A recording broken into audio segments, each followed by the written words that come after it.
Martes 1 de febrero. Bendiciones, amigos. Hoy, lección número 6. Jesús, el sacerdote fiel. Para memorizar.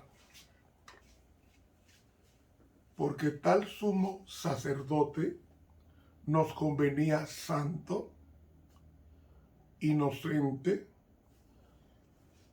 sin mancha, apartado de los pecadores y hecho más sublimes que los cielos. Hebreos 7:26.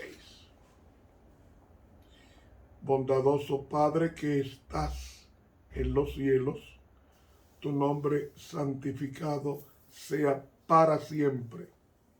Que tu sacerdocio nos afecte a todos de tal manera que tu intercesión sea nuestra santificación. Porque en el nombre del sumo sacerdote que traspasó los cielos, Cristo Jesús, hacemos esta oración. Amén.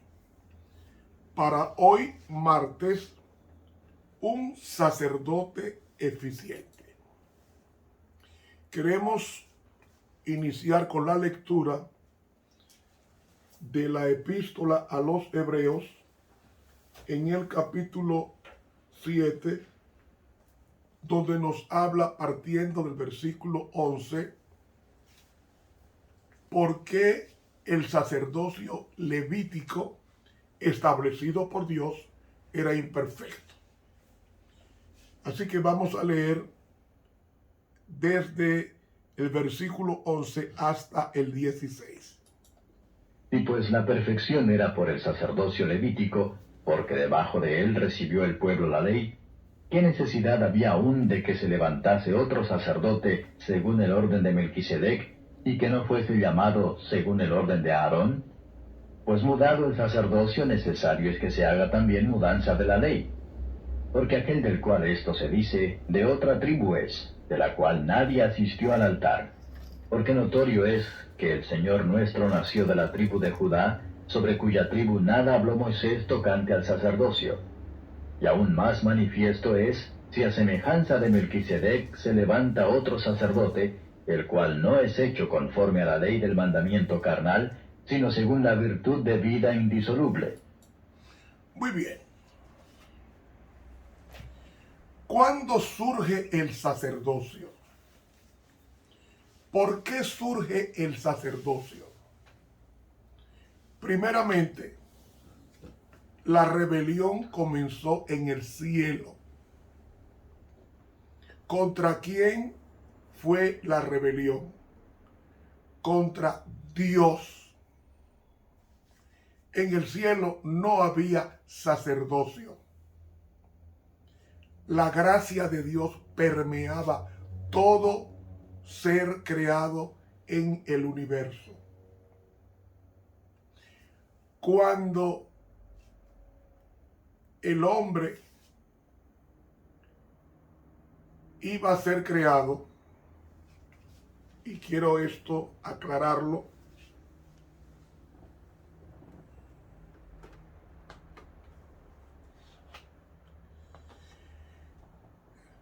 cuando el hombre iba a ser creado, antes Satanás se rebeló.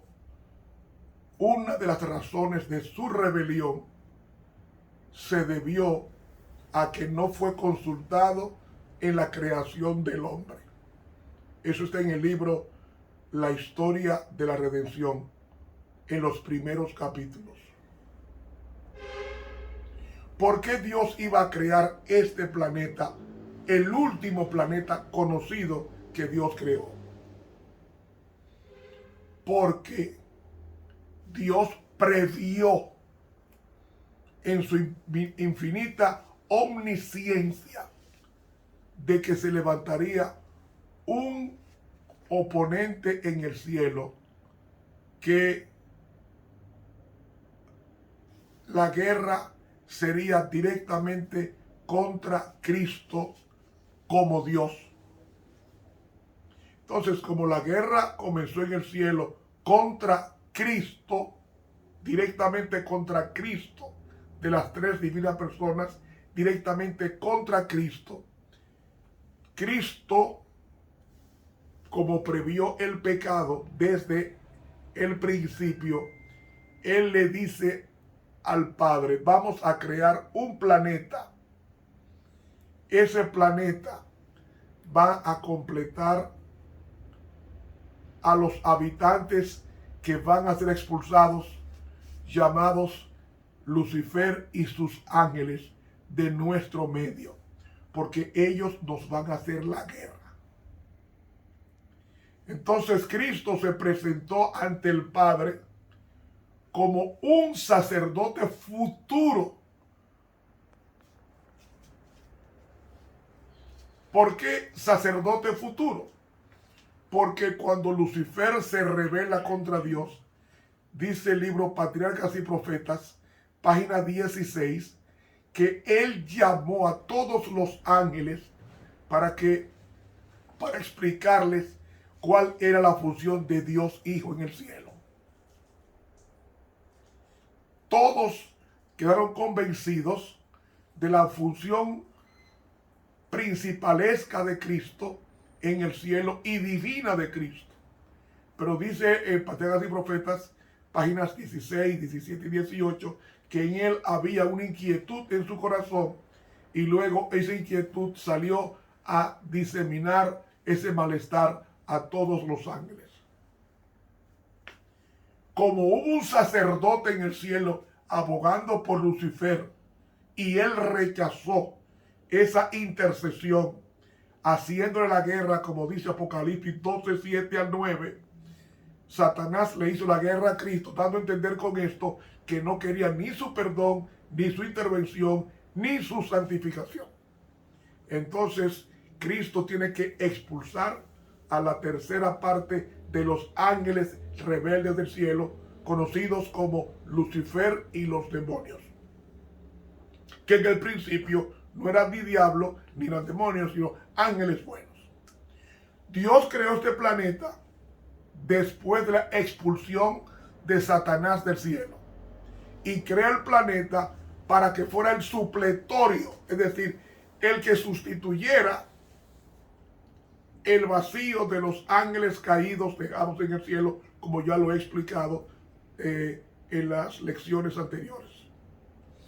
¿Qué sucede? Como Dios sabía que el hombre iba a caer,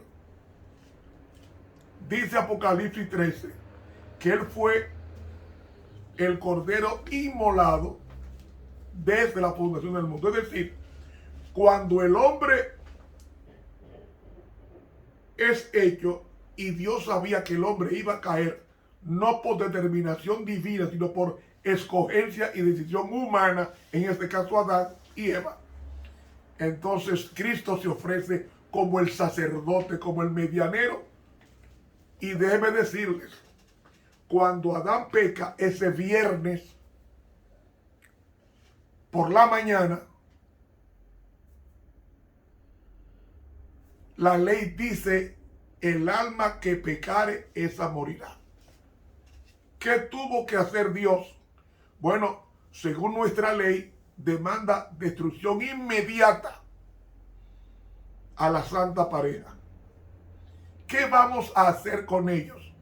Y Cristo dice, Padre, yo me ofrezco como la ofrenda, valga el pleonasmo, yo me ofrezco como la ofrenda vicaria para que en vez del hombre morir hoy, yo voy a morir en sustitución de él y voy a establecer un sistema con el tiempo, un sistema de sacerdocio conforme al orden del levítico y aarónico. ¿Y cómo lo vamos a hacer? Fácil. Adán pecó a las 9. Se está escondiendo.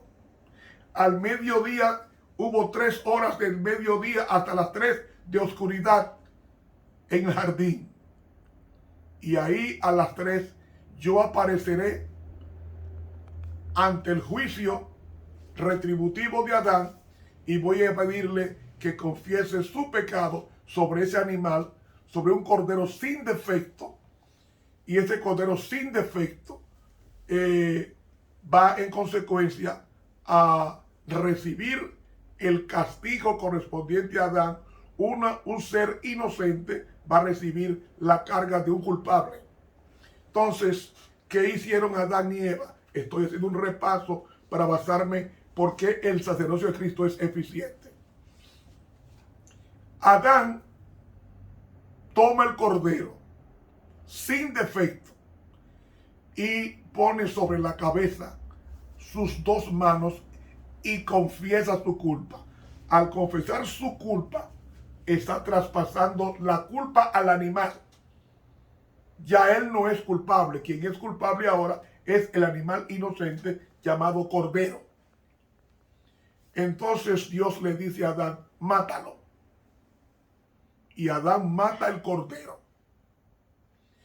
Y luego Cristo rocía esa sangre a la puerta del jardín del Edén, que era el lugar de encuentro entre Dios y el hombre después que fue expulsado.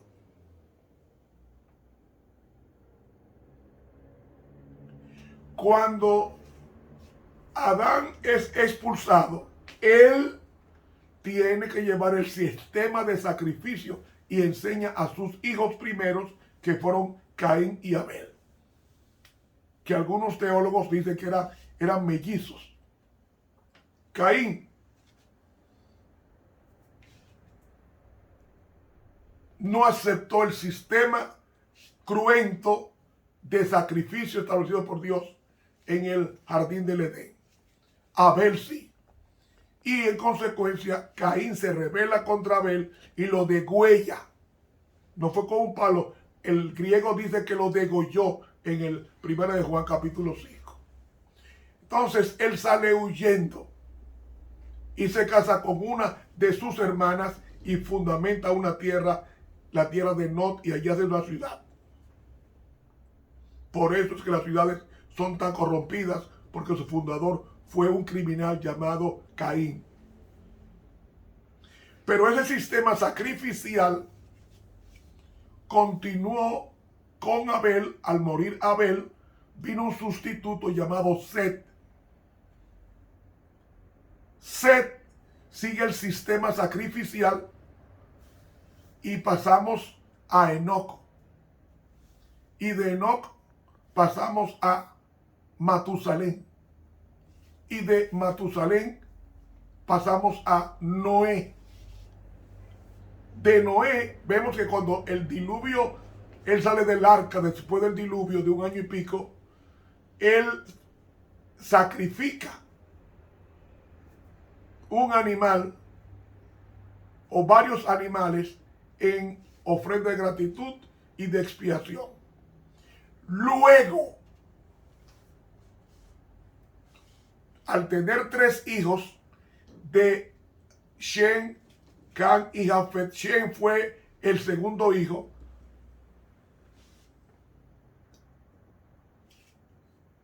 Jafet fue el primero, Cam fue el último, Shem fue el segundo. De Shem vienen los judíos, por eso les llama semitas. En consecuencia, ¿cuál es la función de Adán, el patriarca?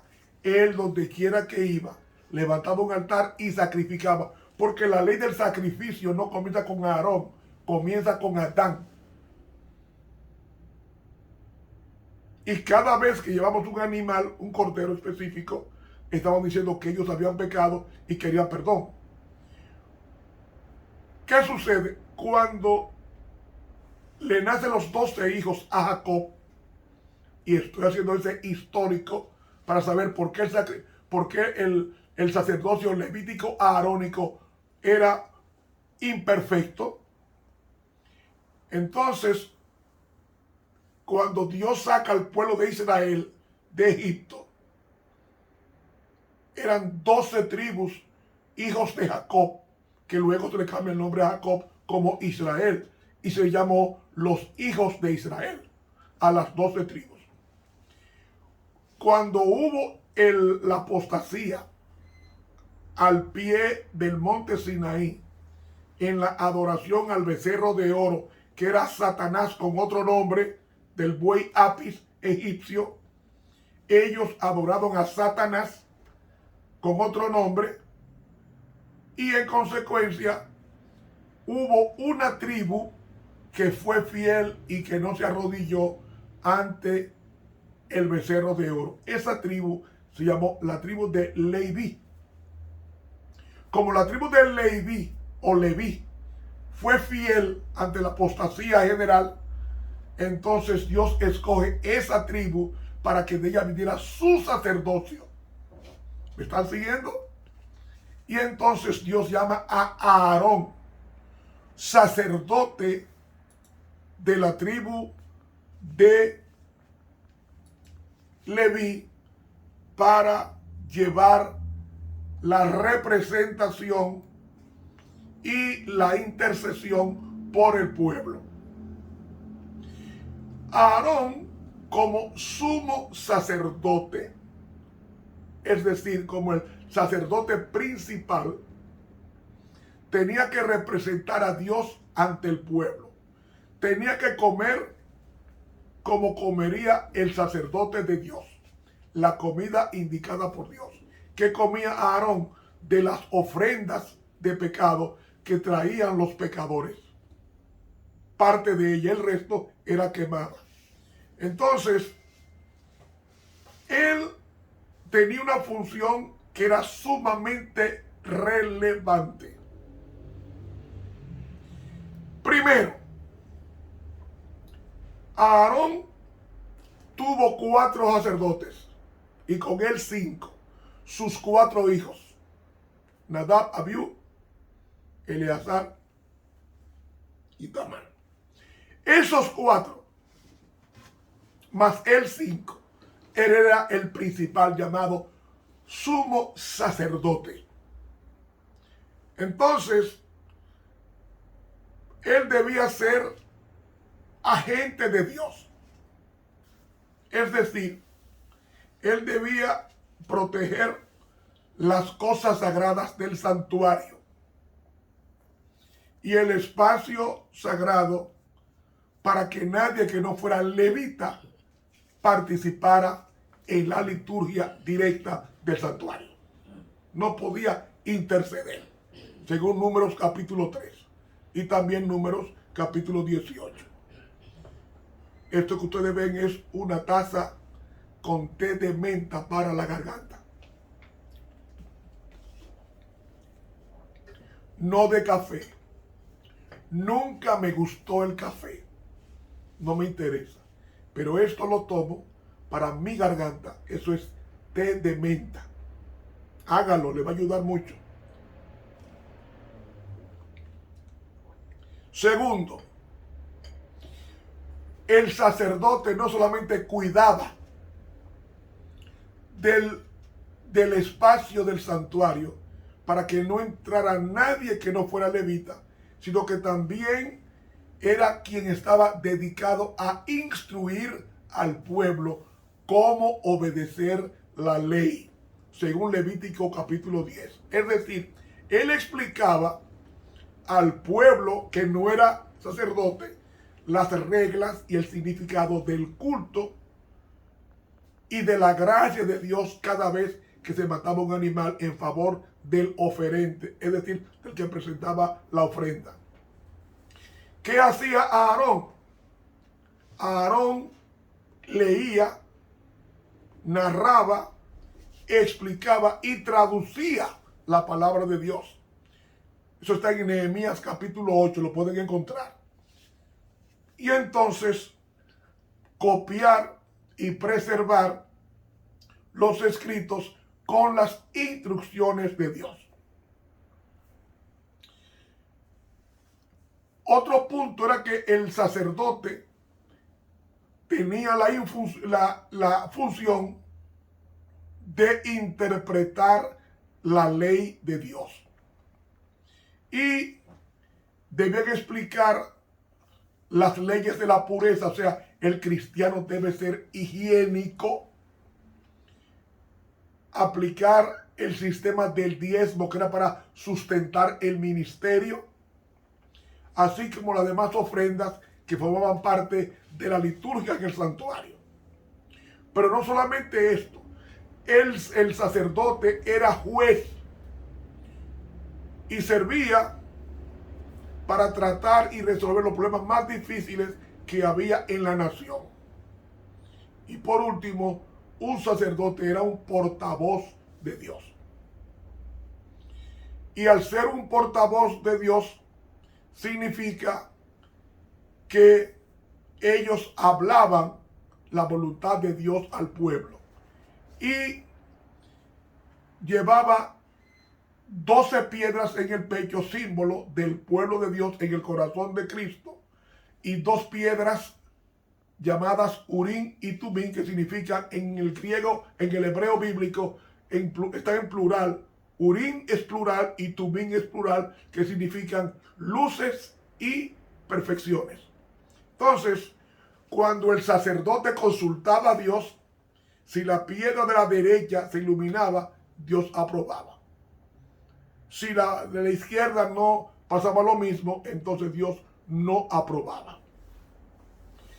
¿Qué sucede?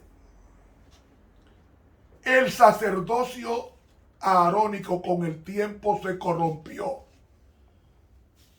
Primero comenzó la corrupción con 2 hijos de Aarón llamados Nadab y Abiú. Nadab y Abiú fueron consumidos por el fuego de Dios en Levítico capítulo 10 porque ministraron borrachos. Tomaron fuego extraño, es decir, había un fuego que había descendido del cielo y había encendido el altar de sacrificio. Pues ellos lo que hicieron fue, bajo la borrachera, cogieron el fuego de la estufa de cocinar y vinieron con ese fuego y el fuego los quemó. Y la construcción del hebreo da a entender que fueron achicharrados, carbonizados. Y, como dije, cuando esas piedras, Urim y Tumim, Urim estaba a la derecha, el Tumim a la izquierda, cuando se iluminaba a la derecha, era porque Dios aprobaba la solicitud, y a la izquierda, si había una nube que oscurecía, decía que Dios desaprobaba la petición. Entonces, el sacerdocio levítico se corrompió tanto que ellos guiaron al pueblo al mandar con los reyes malos, corrompieron al pueblo e hicieron cosas malas y guiaron al pueblo a la rebelión, a la apostasía. Esto fue tan cierto que en los días de Jesús los sacerdotes estaban controlados por los romanos, y de los 28 sumos sacerdotes que ocuparon ese cargo entre el año 37 a.C. hasta Jerusalén, que cayó en el año 70 de nuestra era, solo el primero y el último pertenecían a la familia legítima. Y 4 familias ilegítimas con dinero controlaban el sacerdocio. Y por eso había nepotismo, había crueldad y había corrupción en el sacerdocio. Entonces el sacerdocio de Jesús no podía derivarse del sacerdocio arónico, porque estaba corrompido hasta las heces en los días de Cristo. Entonces, dice Flavio Josefo, que fue contemporáneo al apóstol Pablo, que los principales sacerdotes enviaban a sus sirvientes para que se apoderaran violentamente del diezmo y de la ofrenda de los hermanos, robando así el sustento a los sacerdotes pobres. Por eso es que ese sacerdocio tenía que mudarse. Y Cristo no podía venir, entre otras cosas, del sacerdocio aarónico, porque se había corrompido, aparte de que era había que mudarlo. ¿Cómo así? Porque el sacerdocio arónico era una copia, un modelo del sacerdocio que ocuparía Cristo conforme al orden de Melquisedec. ¿Por qué Cristo no vino de la tribu de Leví, sino de la tribu de Judá? Cristo no podía ser sacerdote no podía ser sacerdote según el orden arónico porque se tomaba la genealogía y Cristo no era genealógico de Leví. Cristo nació en Belén de Judá. Por tanto, Cristo, el sacerdocio era totalmente diferente al de Aarón, porque el de Aarón estaba basado en animales muertos. Pero nadie vio a Cristo llevar un animal al santuario para degollarlo. No. ¿Por qué? Porque Cristo primero vino sin pecado, no cometió pecado, murió sin haber pecado y él era la ofrenda pedestre que estuvo en los días de los sacerdotes antes de ser crucificado. La Santa Shekinah, que estaba en el lugar santísimo, en el arca del pacto, que fue ocultado, esa arca fue ocultado cuando la invasión de los babilonios, poco antes. Esa Shekinah, dice el profeta Ezequiel que se fue al cielo por la parte oriental. Y luego Cristo desciende, él era la Shekinah.